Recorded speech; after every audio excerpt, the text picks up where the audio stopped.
Conectate con nosotros. Facebook.com/Ecomedios 1220.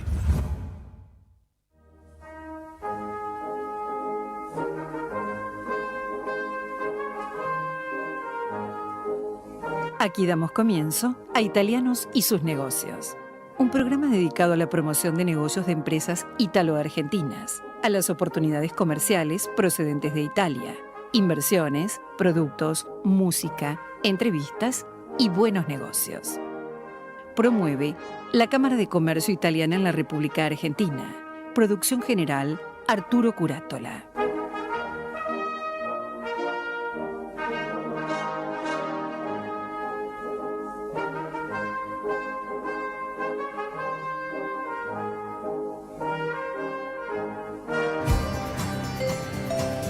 ¿Sabías que en la ciudad, con la historia clínica electrónica, los médicos de todos los centros de salud cuentan con tus estudios clínicos para que puedas atenderte mejor y más rápido? Para saber más, chatea con la ciudad en WhatsApp. 11 50 500 147. Vamos, Buenos Aires.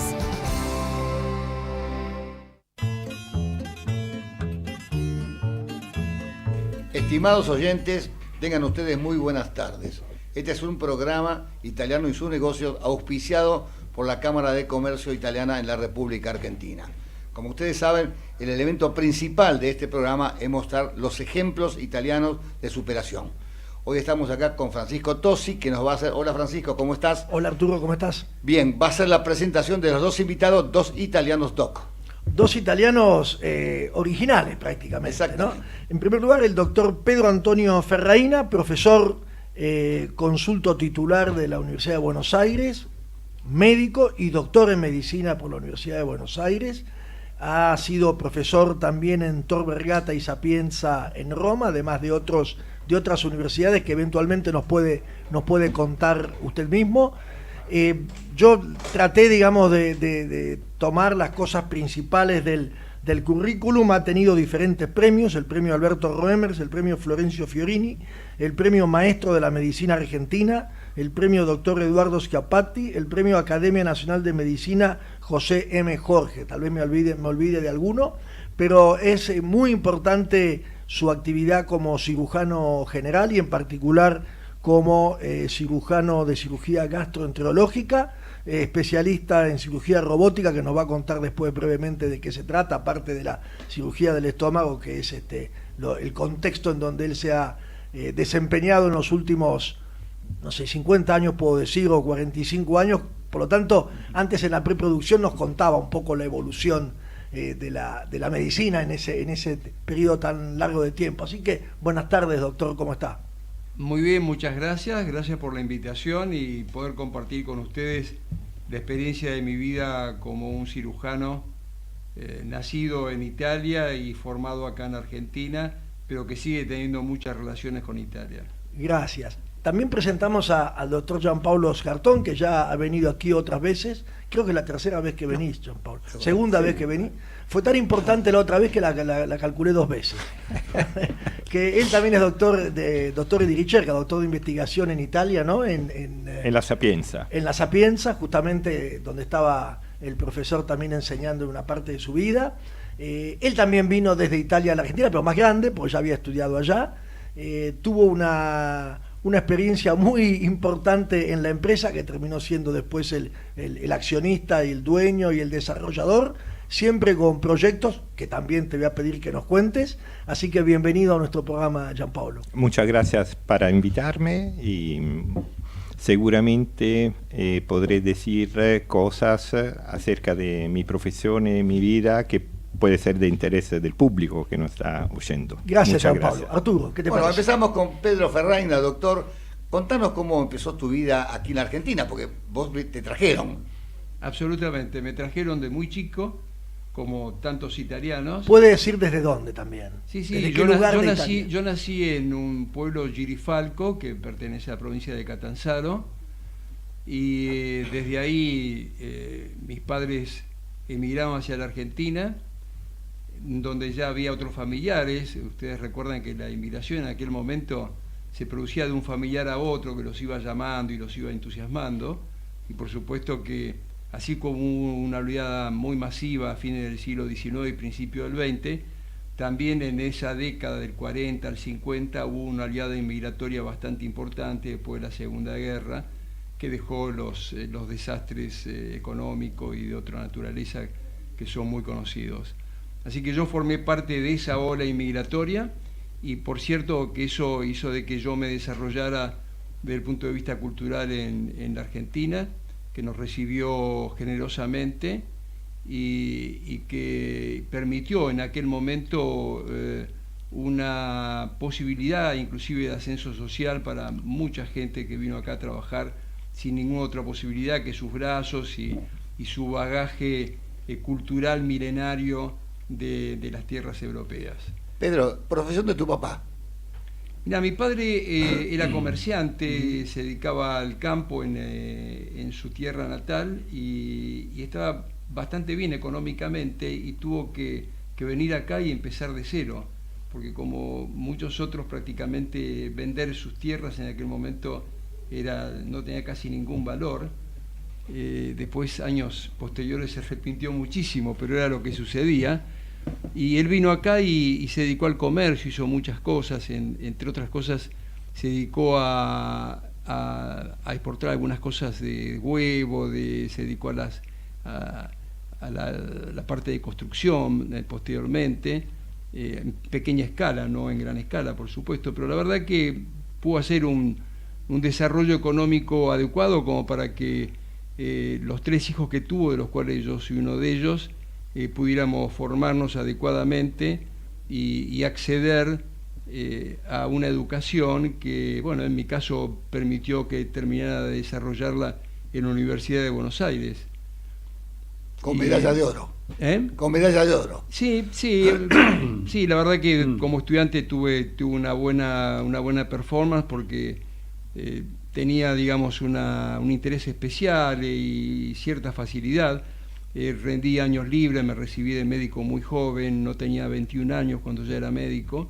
Entré en la Facultad de Medicina a los 15 años de edad, después de haber rendido 4 años libres entre primario y secundario. Así que, digamos, desde ese punto de vista no tuve dificultades, y tampoco tuve, digamos, alguien que me señalara el camino, porque en mi familia no había profesionales médicos, así que lo mío fue una decisión personal. ¿Y qué lo llevó a la medicina? Tan joven, por otro lado. Realmente siempre me entusiasmó lo biológico desde chico. Es muy difícil saber por qué uno profundiza en determinadas cosas o por qué termina con una vocación. Yo creo que lo importante es después reafirmar esas cosas irracionales, y en mi caso personalmente después reafirmé de que mi vocación era ciertamente lo que yo siempre quise hacer en mi vida, y eso es una gran suerte, porque creo que el ser humano, si algo tiene que agradecer, es poder hacer en la vida lo que quiere, claro, y por lo cual está motivado. ¿Y la cirugía también era una vocación? Absolutamente, sí. Era tan importante la vocación por la cirugía que, como estudiante de medicina en el 2.º año de la facultad, en la cátedra de fisiología había que hacer estudios fisiológicos en perros y en otros animales de experimentación como la rata, y eso hacía que necesario una pequeña disección o cirugía, y yo me ofrecía para hacer el resto de trabajo a mis compañeros, y además tenía cierta facilidad para hacerlo, por supuesto. Era como Leonardo da Vinci, que se especializaba en hacer disecciones para aprender el cuerpo humano, con otra finalidad, no con la cirugía, pero... Sí, salvando la enorme distancia del gran Leonardo, por supuesto, pero lo que es cierto que a los que nos gusta la cirugía, además del tema, digamos, de la educación, digamos, enciclopédica, de la lectura, hace falta algunas habilidades, en este caso manuales, que estas son innatas. Si bien uno puede aprender las técnicas, si uno no tiene determinadas habilidades, como el que quiere ser pianista o el que quiere ser pintor, esas cosas tiene que tenerlas en forma, le diría, casi innata. De lo contrario, se puede ejercer, pero se llega hasta un determinado punto solamente. Pero una pregunta, ¿tus hermanos qué estudiaron? Los 2 médicos también, lamentablemente uno de ellos falleció. Vicente, que es el que me sigue, es médico traumatólogo, y Carlos Alberto, que falleció, era oftalmólogo, estaba haciendo una carrera realmente muy buena, brillante, y falleció muy joven, a los 50 años de edad. O sea que el impulso familiar los llevó a que los tres fueran médicos. Sí, seguramente yo tuve mucho que ver en la decisión de mis hermanos, eso es innegable, es decir, el hecho de que me tuvieran a mí como ejemplo. Yo le llevaba a mi hermano Vicente, que es el que vive, le llevo 4 años de edad, pero al que falleció le llevaba 10 años de edad, así que prácticamente era un ejemplo para él, y eso seguramente le habrá motivado y le habrá empujado a que siga también medicina. Y aparte era una ayuda, porque tenía los libros, conocía, ¿no? Ahora, vos sos un buen pianista, que yo sepa, ¿no? No tan bueno, pero bueno, toda la vida me ha gustado el piano, me gusta muchísimo la música, sigo tocando piano, ¿sí? y me hizo gracia porque hace pocos días un paciente y amigo mío, que es un trompetista conocido, Belotto, que toca acá en Notorious, me mandó un WhatsApp invitándome a tocar piano con él. Mira qué bueno. Pero no me animo, así que no voy a ir porque conozco mis limitaciones y no quiero actuar en público, pero me sigue gustando muchísimo la música, me gusta el jazz y me gusta mucho la lírica, como buen italiano, por supuesto, soy muy verdiano, y siempre tengo música, aún cuando estoy operando. Generalmente en la sala de operaciones llevo música, y estudié toda mi vida escuchando música. Mira qué bueno. Es una cosa curiosa, pero toda mi vida escuché música leyendo. Le preguntamos brevemente a Gianpaolo que nos cuente una historia que ya escuchamos, pero quiero de vuelta escucharla por él, que es su venida a la Argentina. Llegué en Argentina en el 97, final del 97, por el deseo del dueño de la empresa donde yo trabajaba. Él había nacido en Colombia y había crecido con las telenovelas argentinas. Entonces era un médico también, y tenía este deseo de abrir un branch office en Argentina. Entonces me preguntó si quería venir para estar 6 meses. Tenía mucha duda, yo en Italia estaba muy bien, y en la duda me fui en casa de mis padres, y mi papá había fallecido hace un año antes. Le abrí el cajón de la mesa de luz, encontré un peso argentino. Pregunté a mi mamá, a mis hermanas, nadie sabía de dónde había salido estos pesos argentinos. Yo tampoco nunca había venido en Argentina, entonces decidí venir. Esto me cambió. Fue una especie de destino. Entonces. Sí, fue destino. Señales del destino. Entonces tenía que estar 6 meses, después estuve 1 año, después conocí la mujer de mi vida. Y ahí ya tuvimos hijos, y bueno, decidí de hacer el empresario, porque viniendo en Argentina era necesario tener una cierta autonomía. Bueno, pero contá un poquito cómo compraste la empresa, en qué valor. Sí, yo soy hijo de la Argentina del 2001, decímoslo así. Argentina del 2001 me lleva a poder explicar a los accionistas en Italia el quebracho, el patacones, no recuerdo bien toda la moneda. Le Coop, exactamente. El consejo de administración de la empresa en Italia tenía mucha dificultad a entender todo esto, a entender el troque, a entender cómo la gente se podía ayudar uno con el otro. Entonces me dijeron, bueno, cerramos, regresa. Digamos que Italia en 1945 declaró el default. Sí, y en el año 46 tuvo problemas de racionamiento, con lo cual... Está bien, estaban lejos, pero a 50 años de situaciones similares. Te digo más, cuando yo era chico recuerdo los mini cheques, no sé si usted tiene recuerdo, eran cheques chiquitos que se vendían en la tienda para comprar una pizza. O sea, era un cheque para comprar un bocadillo. La propuesta que se hizo hace pocos meses del minibot tenía algo parecido con eso. Bueno, contanos cómo fue el tema. Y entonces dijo, cerrá. Entonces dijo, cerrá, y yo le dije, no, la tomo yo. Y entonces... ¿Cuánto la pagaste? No, nada. La verdad...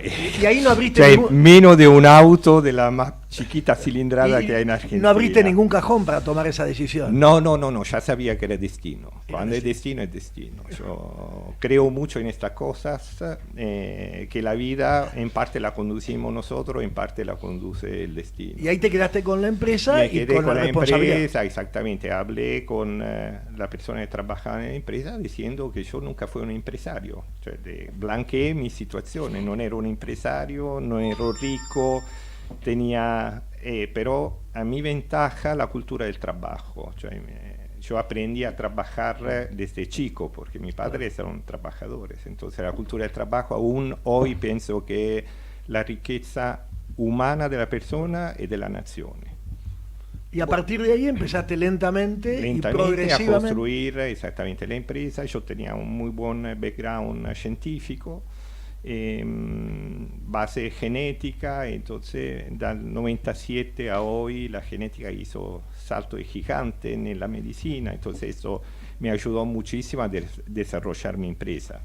¿Cuántos empleados tenés hoy, ya, Pablo? Y ahora casi 48. Muy bien. Antes de ir a los proyectos y a los productos, Sí. le quería preguntar al doctor Ferraino, porque yo entre los antecedentes tengo fundador del Club Ítalo-Argentino de Cirujanos. Sí, ¿Qué es señor. eso? Bueno, eso es muy interesante porque yo he sido testigo por mi edad del gran desarrollo que tuvo la medicina en los últimos 40 años. Y la cirugía específicamente tuvo una revolución, que es lo que se denominó la cirugía laparoscópica, que ustedes todos seguramente están enterados, de que en los últimos años un gran porcentaje de operaciones se hacen sin abrir la piel, simplemente con pequeños orificios, donde se introduce una cámara de televisión, digamos, y después instrumentales muy finitos, y con eso uno puede realizar operaciones que antes necesitaban abrirse el abdomen o el tórax en una extensión que después era difícil la rehabilitación. Esta cirugía laparoscópica fue una gran revolución. Yo personalmente empecé a aprender estas cosas en Estados Unidos, en Los Ángeles, y tuve oportunidad de conectarme en aquel momento con un cirujano italiano que también estaba muy entusiasmado con la cirugía laparoscópica, acaba de fallecer en diciembre del año pasado, llamado Mario Mainello de Reggio Emilia. Con él empezamos a trabajar junto en la publicación de un libro y a intercambiar experiencias, y lo invité a algunos congresos argentinos, me invitó a mí a participar también en Italia, en algunos congresos italianos, y se nos ocurrió hacer una sociedad científica ítalo-argentina, justamente para poder favorecer a cirujanos jóvenes que vayan a Italia, en el caso nuestro, o invitar a los italianos que participen en nuestros congresos. Lo llamamos Club Ítalo-Argentino para evitar justamente de tener responsabilidades jurídicas y de que sea una cosa burocrática. Queríamos que sea una cosa ágil y que funcionara dentro de las instituciones ya concretas, en el caso nuestro la Asociación Argentina de Cirugía, en el caso de Italia la Sociedad Italiana de Cirugía. Bueno, y así hicimos y concretamos muchísimos congresos, tanto en Italia como acá en Argentina. Hubo un intercambio realmente enorme, lo sigue habiendo. De hecho, yo en 15 días estoy viajando a Italia porque tenemos un congreso de la SICE, que es la Sociedad Italiana de Cirugía Endoscópica, que se va a realizar en Ancona. Y bueno, siempre me invitan a participar, ellos también vienen a nuestros congresos, y ese intercambio ha permitido que mucha gente joven ingresara en la cirugía europea. Creo que ha sido un avance y ha sido de alguna manera muy valorado porque específicamente en la Argentina nosotros tenemos mucho intercambio con la medicina americana, claro, pero con la italiana específicamente no había mucho intercambio, así que en el caso de la cirugía lo que nosotros hicimos me parece que fue una cosa muy útil. ¿Me dejas, Arturo, preguntarle algo a dale. Gianpaolo para que le demos un buen contexto a lo que estamos hablando? Yo traté de describir los artículos que ustedes, los productos que ustedes, algunos importan, otros van a fabricar acá, pero comercializan, y la verdad que me parece que lo mejor es que nos lo cuentes vos. ¿Cuáles son? A grandes rasgos, sí, ¿no? Nosotros intentamos traer en Argentina tecnología de uso normal y común, y tecnología muy avanzada. La más avanzada que tenemos es en la parte de oncogenética, es decir, todos los individuos son diferentes.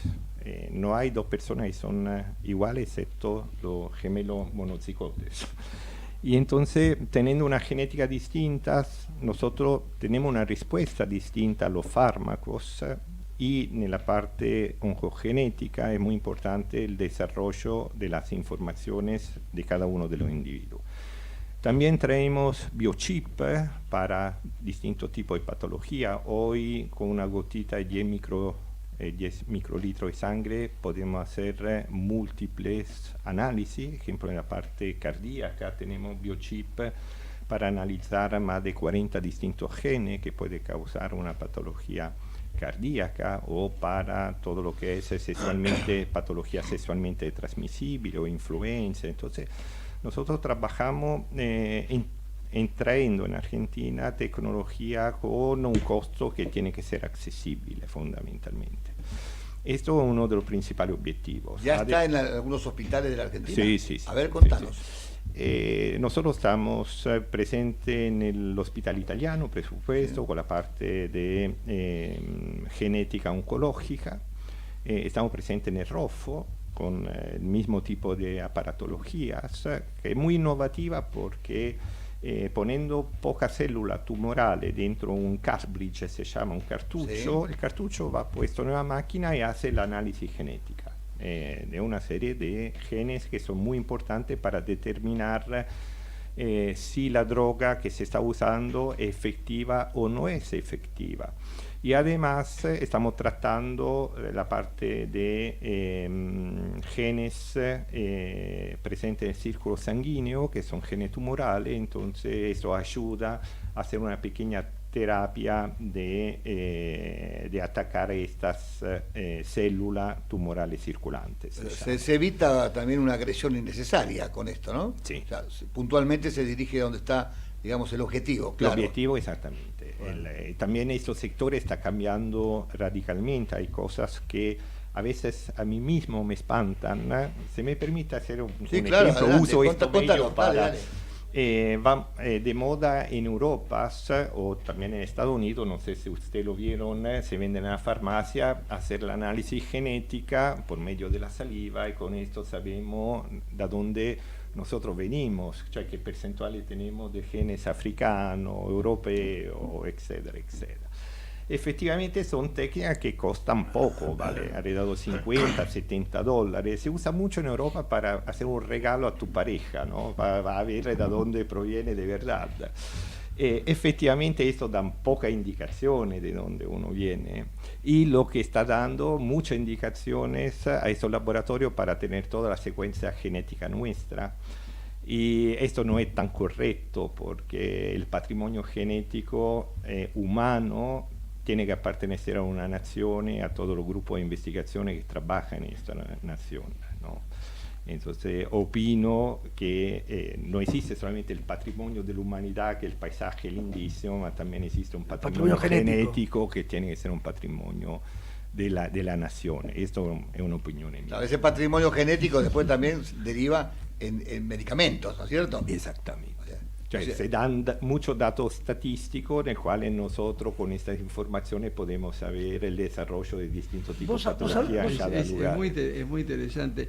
Es muy interesante porque estaba asociando lo que acabas de decir con lo que pasa con las redes sociales, que también atrapan datos de todos nosotros para saber qué nos gusta, qué no nos gusta, claro. Y de acuerdo a eso hacer promociones. Y eso es muy valioso, es mucho dinero, y creo que pasa lo mismo con el tema genético, ¿no? Y yo creo que eso va a haber que empezar a regularlo, porque estamos expuestos a que determinadas empresas o grupos económicos abusen, digamos, con esa información, claro, para fines que pueden llegar a ser no humanitarios, sino exclusivamente comerciales, claro. Y eso no es bueno. Una sola cosita que decir, Arturo, antes de ir al corte. Vos sabés que hay distintos tipos de dólares, ¿no? Y vos sabés que la empresa de Gianpaolo se llama BioArs.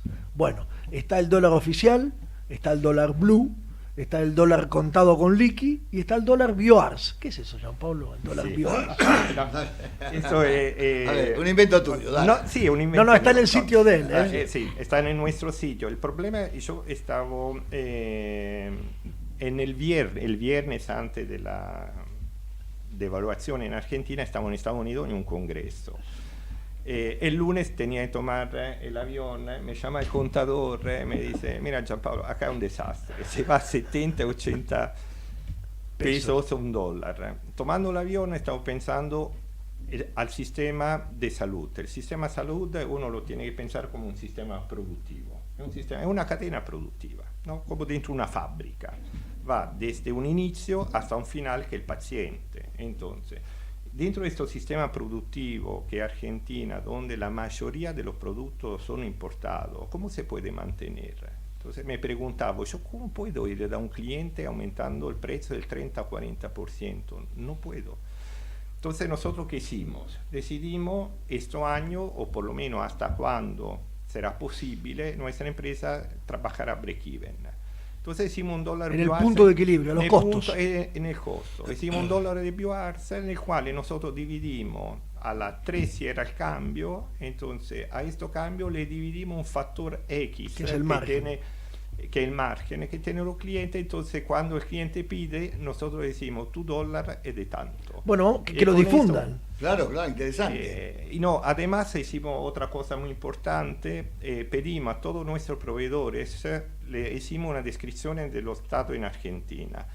Y te puedo asegurar que la mayoría, casi el 80% de mis proveedores aceptaron de hacer un importante descuento para los próximos 6 meses. Dato muy importante, Argentina, Bueno, vamos a mirarlo bien, sí. Bueno, ¿Vamos al corte? Sí, antes del corte, yo no quería hablar del dólar, pero ustedes lo trajeron. esto. Vamos al corte, Arturo. Bueno, adelante Gerardo, dale. Ecomedios.com AM1220. Estamos con vos. Estamos en vos. Descarga gratis de tu celular la aplicación Ecomedios. Podés escucharnos en vivo, informarte con las últimas noticias y entrevistas en audio y video. Búscala y bajate la aplicación Ecomedios. Podés vernos en vivo en ecohd.com.ar. Conectate con nosotros. Contestador 5 254 2353.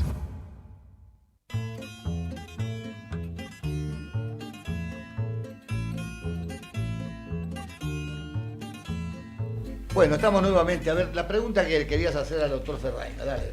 Algo que estábamos hablando en la preproducción que para mí es emblemático y yo creo que le ha pasado varias veces, pero esa, digamos, esa anécdota, que no es una anécdota, esa historia de cuando fue a Italia, trajo aquí una tecnología y qué pasó después, doctor. Bueno, nos tenemos que remontar a la década del 70.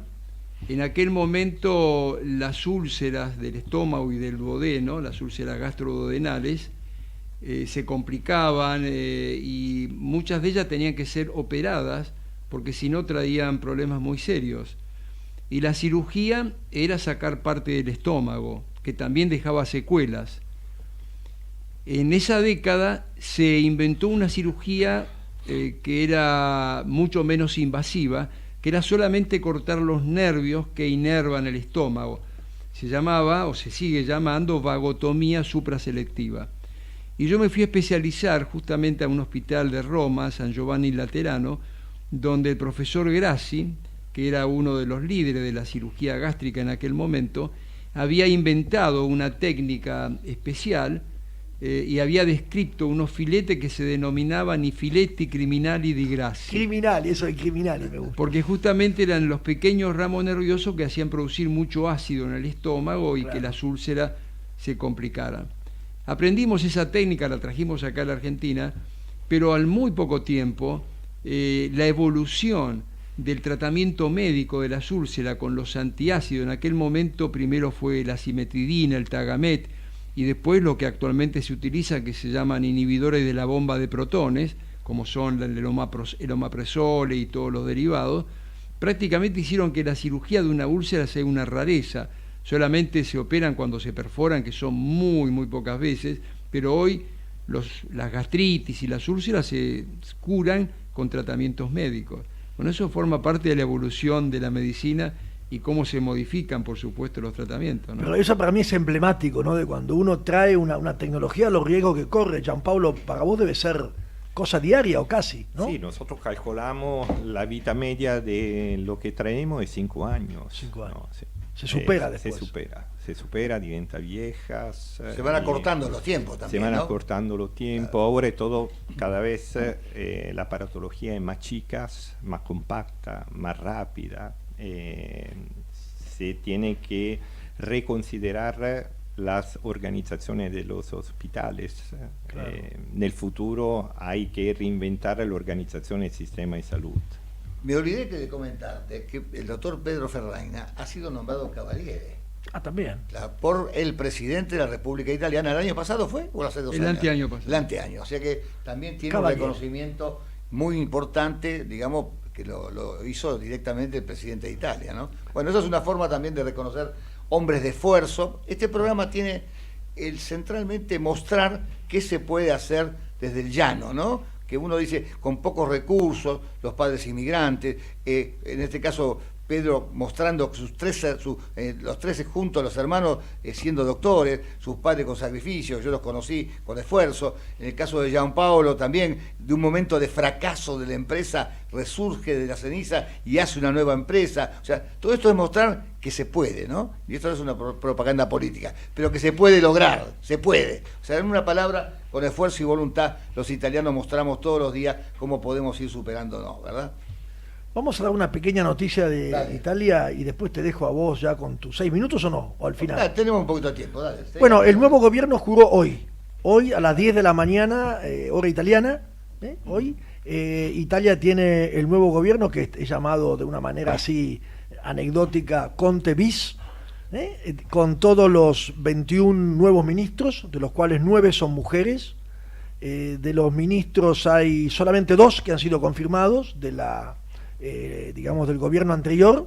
Por supuesto que el Parlamento sigue todo igual, porque la legislatura termina en el 2022, así que este gobierno ha asumido con el objeto de llegar hasta el final del mandato legislativo, porque Italia es una república parlamentaria.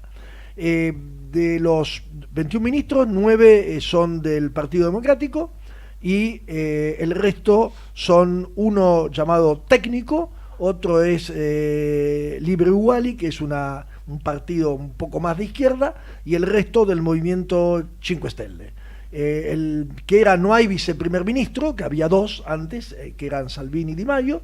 Bueno, ahora Di Maio va a ser canciller, o sea que nos va a también llegar a nosotros. 33 años, ¿no? 33 años. Claro, muy joven, muy joven. El ministro de Cultura y Turismo, Dario Franceschini, que fue secretario del PD, que no, digamos, vamos a tener probablemente mucha interacción. ¿Franceschini no es el hermano del comisario Montalbano?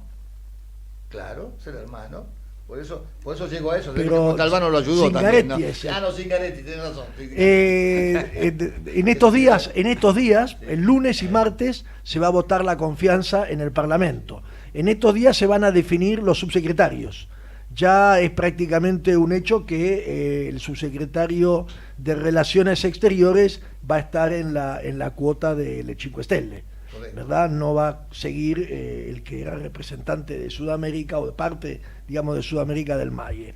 Así que eso es O sea, Ricardo Merlo no continúa. En principio no, muy difícil que sea confirmado. Todavía no es oficial, ya hay varios rumores, pero se plantea que va a estar dentro del campo de decisión del Cinque Stelle, del movimiento Cinque Stelle, y eso no parecería, digamos, no favorecer a la continuidad del subsecretario. Y era una pena porque Ricardo Merlo hizo un trabajo espléndido hasta ahora, ¿no? Hay que decir que los mercados, como nosotros acá también lo vemos en la Argentina, un indicador como es el dólar para nosotros es en Italia el spread, que es el margen que tienen que pagar los bonos italianos por encima de los bonos alemanes. Y bueno, ha empezado a bajar, estaba en 220 cuando fue la crisis del gobierno, y ahora hoy está en 152,6. O sea, eso es una señal que por lo menos los mercados financieros ven a este gobierno que es llamado rojo y amarillo, que, bueno, son colores de la Roma, pero no creo que tenga nada que ver con eso, o sí, no sabemos. En internet hay la cosa de Totti presidente. También, claro, Totti. Bueno, pero o de Rossi podría ser también. Sí. Bueno, pero la cuestión es que los mercados han visto con buena predisposición en la formación de este nuevo gobierno. Es un gobierno que tiene más buena predisposición hacia Europa. El ministro de Economía, Gualtieri, que en cuota del Partido Democrático, es un eurodiputado desde el 2009, por tanto mucha experiencia en las relaciones con Bruselas, así que la predisposición es buena. Ahora hay que ver si esta alianza aguanta. Sí, digamos que los ministros tienen que ser previamente parlamentarios, es decir, yo no puedo llevar a un amigo y decirle, hola José, vení acá y ser ministro de Agricultura. O sea, claro, los partidos, al empezar la programación de sus listas, tienen que pensar qué ministro eventualmente pueden llegar a ser. Entonces no es una cuestión de improvisación. Acá resulta que el amiguito de o fulanito de pronto aparece como ministro sin ningún currículum y sin ningún esfuerzo personal. Eso es muy importante, que está en la Constitución italiana y que, bueno, da un ejemplo de lo que es una democracia, ¿no? Y digamos también que el Banco Central Europeo está trabajando de una manera prácticamente, yo diría casi simétrica a la Reserva Federal en Estados Unidos, y se está observando una baja de tasas. Tenemos que por primera vez en mucho tiempo la tasa de los bonos americanos a 10 años está abajo de 1,50 y la tasa LIBOR está de 1,89, o sea, debajo de 2. Eso significa que hay una, digamos, inyección de fondos en los mercados internacionales del euro y del dólar, que son dos de las monedas junto al yuan que tienen más difusión en el mundo. Así que en principio parecería que esta, digamos, lentitud que se había estado viendo o desaceleración en el crecimiento mundial está siendo encarada por los bancos centrales, tanto europeos como Estados Unidos, con una baja de tasas. Bueno, vamos a empezar con los 6 minutos. O sea que para nosotros hubiera sido una ocasión bárbara para invertir, ¿no? Vamos a empezar con los 6 minutos y después vamos con los amigos. ¿Sí? Perfecto. 6 minutos son de optimismo, porque siempre que hablamos en este país y escuchamos a la gente a través de la radio, de la televisión, etcétera, hablamos de cosas feas, que no que subió el dólar, que no que el riesgo país, es decir, permanentemente la desocupación, la calle, y resulta que hay un mundo que crece igual a espaldas de aquellos que son quejosos. La Argentina que crece, digamos, sin esperar ninguna ayuda. Y vamos a mostrar ejemplos. Por ejemplo, junto con el sabor tradicional del mate, se desarrollaron 3 blends. Un paso innovador: el mate se puede tomar en cápsulas a partir de ahora. O sea, igual que el café, nada más en cápsula.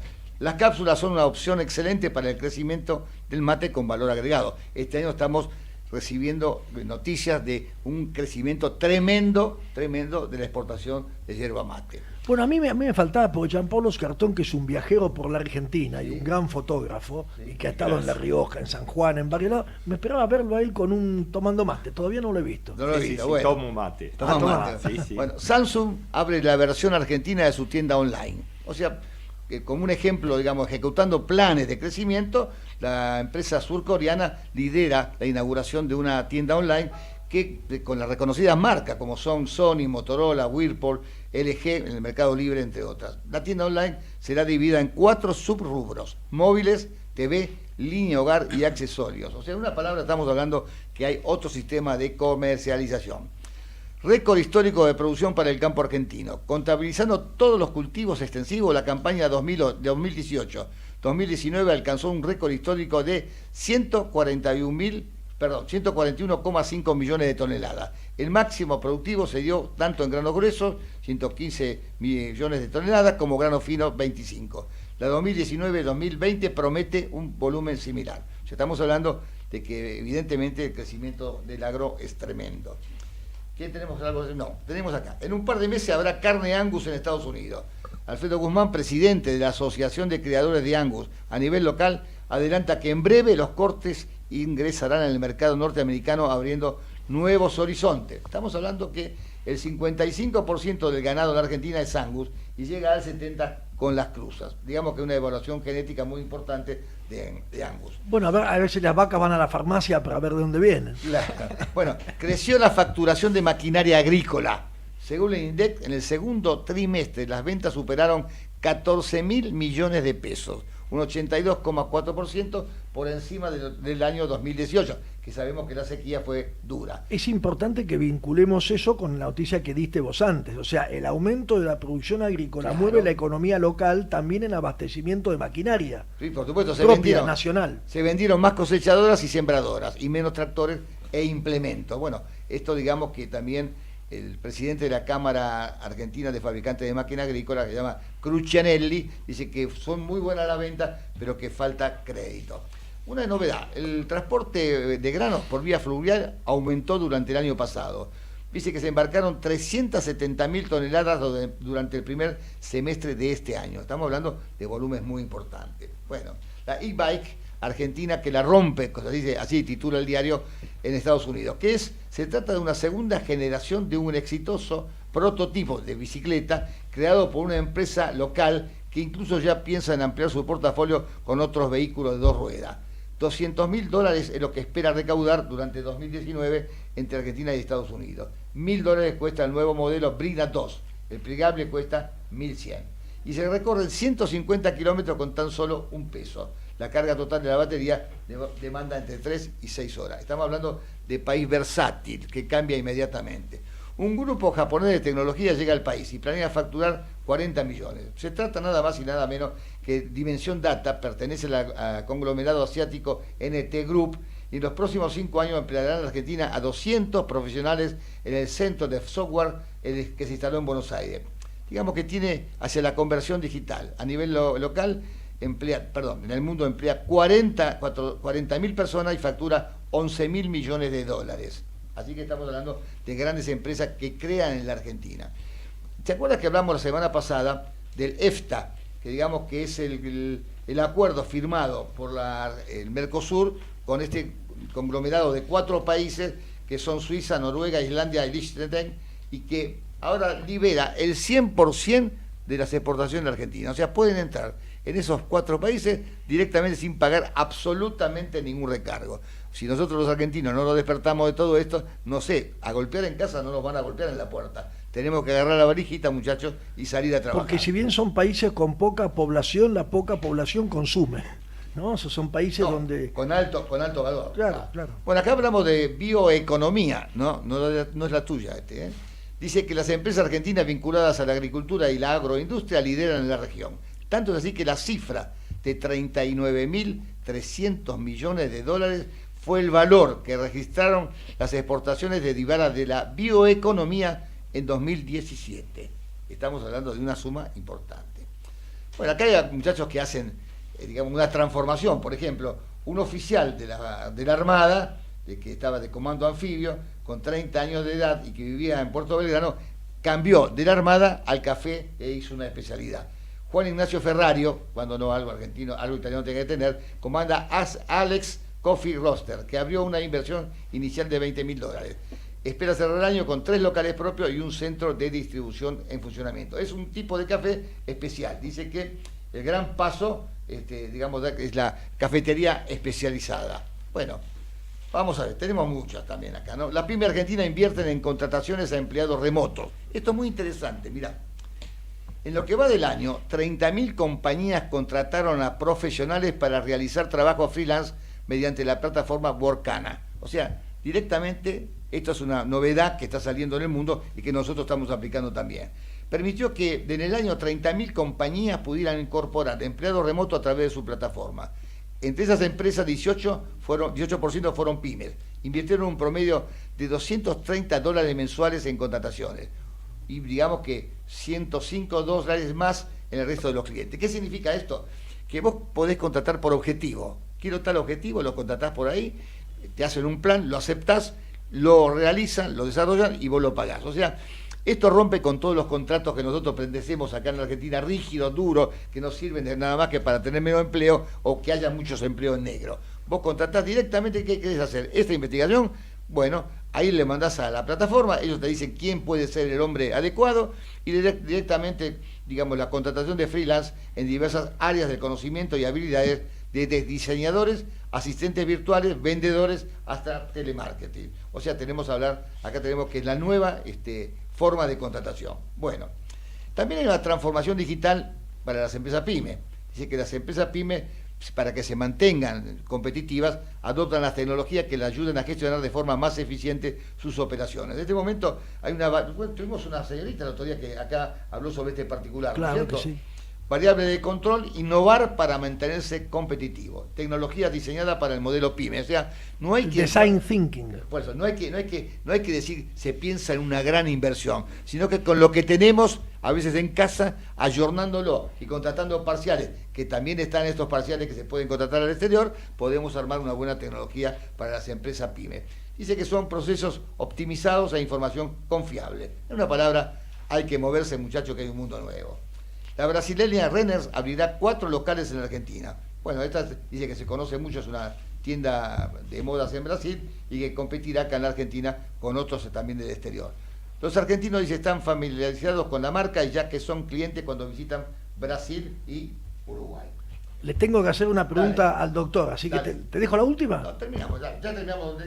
No le quiero dar ventaja, tengo para hablar 1 hora de buenas cosas, pero con 6 minutos alcanza. Yo le tengo que hacer una pregunta obvia al doctor, pero es inexorable e inevitable que la haga.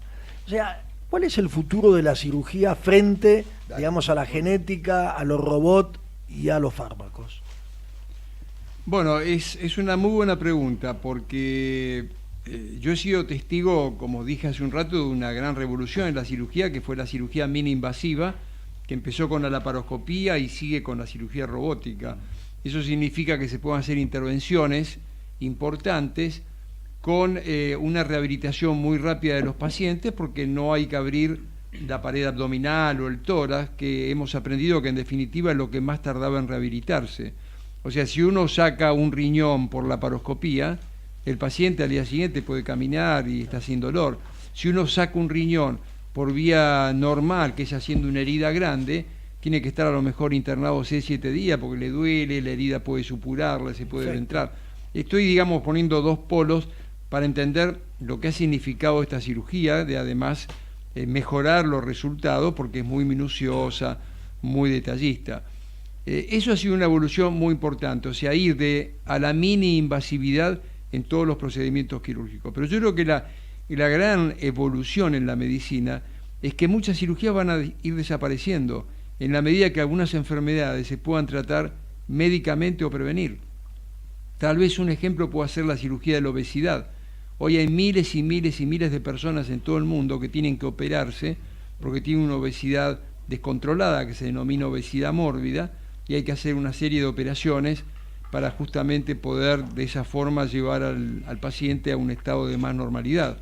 Es muy posible que en el futuro, estoy convencido, así como la anécdota de lo que yo conté de las úlceras gástricas, pase lo mismo con algún comprimido que termine manejando el tema de la obesidad, disminuyendo la capacidad de ingesta o del apetito o la saciedad, y de esa forma tal vez en el futuro no sea necesaria una cirugía. Como usted antes decía, lo decíamos en la preproducción, respecto a lo cardiovascular, como la prevención realmente había bajado mucho. Absolutamente. ¿No? Que en cambio en lo oncológico todavía faltaba un tramo, ¿verdad? Porque en la cirugía vascular ha pasado exactamente lo mismo. Hoy la mini invasividad, a través de la colocación de stent para la insuficiencia coronaria, la colocación de stent para distintas enfermedades cardiovasculares, e inclusive el tratamiento de valvulopatías cardíacas en forma mini invasiva, es una realidad y ha mejorado muchísimo la calidad de los posoperatorios, la rehabilitación y además la sobrevida de estos enfermos. Y en cambio en lo oncológico... En lo oncológico, lamentablemente, el avance creo que no va a estar por el lado de la cirugía. La cirugía ya ha dado prácticamente lo que puede dar en el sentido de poder sacar un tumor sin que se nos mueran los pacientes. Creo que el avance de lo oncológico va a estar dado seguramente por un conocimiento más profundo de la biología de los distintos tumores, de la marcación genética de cada tumor y de terapias que sean personalizadas, que sean a medida para cada tumor, no una quimioterapia para todos los tumores, por ejemplo, de estómago, sino que es posible que cada tumor tenga una individualización a través de estudios genéticos que permita una terapia más personalizada. Doctor, usted es un maestro también en la comunicación, porque de esta manera le pedimos a Gianpaolo que nos aporte. Justamente, digo, te dio el pie para que vos contestes, Gianpaolo, dale. Bueno, ya existen técnicas que te permiten ver los genes dentro de las células, saber qué tipo de genes tiene las células tumorales y ver si existen protocolos internacionales. Las células tumorales que están en la, digamos, en el sí, cuando vos extraes, se pone el tejido en un vidrio y se analiza con probe, cioè con anticuerpos marcados con específico para un determinado tipo de genes, son marcados con una sustancia colorante que generalmente es fluoresceína. Y vos al microscopio puedes ver la célula tumorale con este puntito chiquito que te indica la presencia o no de un determinado tipo de gene, te hace entender mejor el tumor. Un poco la finalidad de todo esto es poner un nombre, un apellido, un nickname al tumor para saber con qué nosotros lo podemos atacar. Esto es fundamental. Cioè, no atacar célula sana, más bien célula enferma. Claro. Esto debería ir la medicina en los próximos años, ¿no? No, es una evolución interesante. Yo creo que se van acortando los tiempos, porque si uno mira la medicina de los años 40, ¿no? Cuando recién aparecía la penicilina, ¿verdad? En aquella época, más o menos. Entonces, bueno, cómo fue evolucionando, la rapidez con que se va desarrollando es increíble, ¿no? Y se me permite un poco lo sueño nuestro de quien que tiene una preparación en genética, es lo de poder crear órganos en laboratorio, entonces poderlos trasplantar. Esto es el sueño que tenemos todos los genetistas, cioè, claro. La posibilidad de crear un hígado, un corazón. Cioè. ¿A qué estamos? Pero, ¿A qué distancia estamos en tiempo? Falta. La parte de repuesto aún falta. No, pero se está avanzando mucho en eso. Sí. Ya se está trabajando mucho, por ejemplo, con células pancreáticas para implante de islotes pancreáticos para los enfermos diabéticos. Las células madres han demostrado que se puede dirigir la evolución de esas distintas células a tejidos más especializados, y hoy ya se las utiliza para necrosis cardíaca o para problemas articulares, para muchas enfermedades, todavía no con resultados absolutamente, que tengan base científica, pero estamos en una investigación que yo creo que va a dar sus frutos seguramente. Bueno, yo les agradezco muchísimo, y si vos me permitís, Arturo, tengo que dar dos noticias de la Cámara de Comercio y lo hacemos ahora. Un mensaje, ¿sí? Rápidamente. Nuestro secretario general, Claudio Farabola, se reunió con Alicia Lemos, representante del Ministerio de Transporte de la Nación, asesora de la Jefatura de Gabinete, la Subsecretaría de Puertos y Vías Navegables, con el objeto de efectivamente promover la actividad, intercambiar ideas sobre las oportunidades comerciales existentes entre Italia y Argentina y eventualmente entre Unión Europea y Mercosur. A su vez, se produjo en nuestra sede, en la sede de la Cámara de Comercio Italiana, ahí en Marcelo T. de Alvear, el análisis de la situación actual e intercambio de ideas en periodos de crisis, realizado en el marco del ciclo de charlas sobre finanzas. Eso lo digo porque lo coordino yo. Perfecto. Entonces es una especie de autobombo. Le pasamos el teléfono de la Cámara. 4816-5900. Exactamente. Bueno, o sea, cualquier duda que tengan pueden llamar a Fabiana. Arturo, para el cierre de los... Sí, quisiera, Pedro, que nos des un mensaje al hombre que se inicia, o al que tiene que emprender en la vida. ¿Qué mensaje le darías? A ver, el mensaje es simplemente transmitir los valores que uno ha aprendido y que creo que siguen teniendo mucha vigencia, que son la cultura del trabajo, del esfuerzo, la resiliencia frente a las dificultades que se nos presentan en la vida. Creo que precisamente en la Argentina esos valores tienen hoy una importancia fundamental, porque creo que si hay algo que tenemos una deuda a los argentinos, es que tenemos que tener una revolución educativa que cambie las pautas culturales y que permita que un sector grande de la gente que hoy no está en el sistema pueda ingresar a través de esa educación que todavía no es lo suficientemente buena para mucha gente. Creo que esos valores hay que imprimirlos, y específicamente yendo a los que hemos venido de Italia, la cultura del trabajo que hemos aprendido de nuestros padres y que creo que fue un gran legado que dejó la inmigración italiana en la Argentina, tiene una vigencia enorme y creo que habría que reforzar ese concepto para poder inculcárselo a toda la gente que hoy está con dificultades. Gracias, Pedro. Buen mensaje. Le pedimos a Gianpaolo que cierre. De la misma manera, dale. A ver. Entonces, voy a mandar un mensaje a mis hijos. Dale. Las personas jóvenes hoy están en una era totalmente distinta de la cual nosotros nos creamos. Son mucho más expuestos que nosotros. Tienen que dar mucho más que nosotros porque son más expuestos. Entonces, los consejos que le doy es viajar el mundo, conocer toda la cultura posible e imaginable, ser creativo porque va a ser un mundo muy competitivo y necesitan poder amar la vida. Y esto lo puedo obtener solamente conociendo culturas distintas.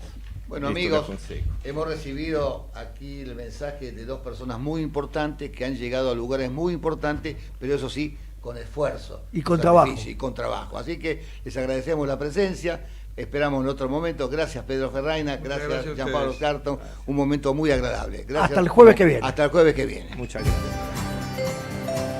¿Sabías que en la ciudad, con la historia clínica electrónica, los médicos de todos los centros de salud cuentan con tus estudios clínicos para que puedas atenderte mejor y más rápido? Para saber más, chatea con la ciudad en WhatsApp.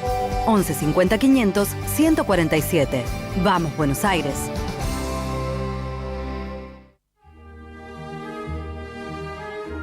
Aquí finaliza Italianos y sus negocios. Nos reencontraremos en 7 días a la misma hora para informarnos sobre proyectos y negocios de empresas ítalo-argentinas.